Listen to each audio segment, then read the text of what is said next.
Hello class and welcome to the big comfy chair. What's an example of being overdressed and underdressed all at the same time? A gorilla in a monkey suit. Today we're going to be taking a look at language, and one of the things I'm going to want you to do this week is to do a little bit of exploration of language and other creatures. I'm going to talk a little bit about Coco and the story of Coco. Now, Coco was a western lowland gorilla that was born into captivity. One of the first 50 gorillas born into captivity, and one of the first to be accepted by her mother. She died at the age of 46, having lived her entire life in research facilities, first at Stanford University and then at the Gorilla Foundation. Through the course of her life, Coco became renowned for two things: her emotional depth and her ability to communicate with human sign language.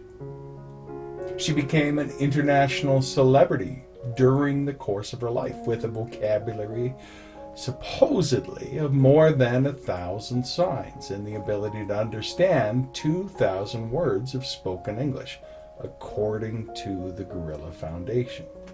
Now, some researchers will dispute whether or not Coco actually had language, and I want you to explore that a little bit. But there were many researchers that worked with Coco and were astounded by her abilities. Coco became the most visible member of her species and was a critical spokes animal for endangered gorillas.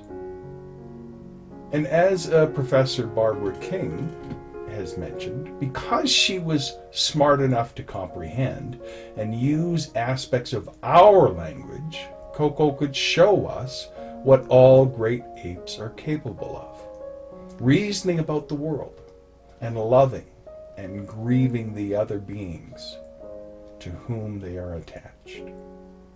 But Barbara King also points out that equally important, she raised our awareness of the costs to animal individuals of our scientific curiosity about other sentient lives.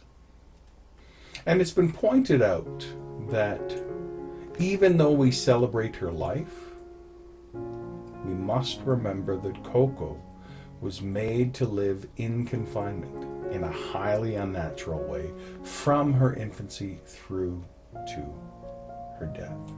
Whether you believe that Coco was a gorilla that actually could understand human language, or whether or not the whole experiment of Coco was one of humanity discovering the depth of the unique being of other creatures like gorillas, I think that we can gain a lot from Coco and from our exploration of language and the psychology of language, which we will cover this week.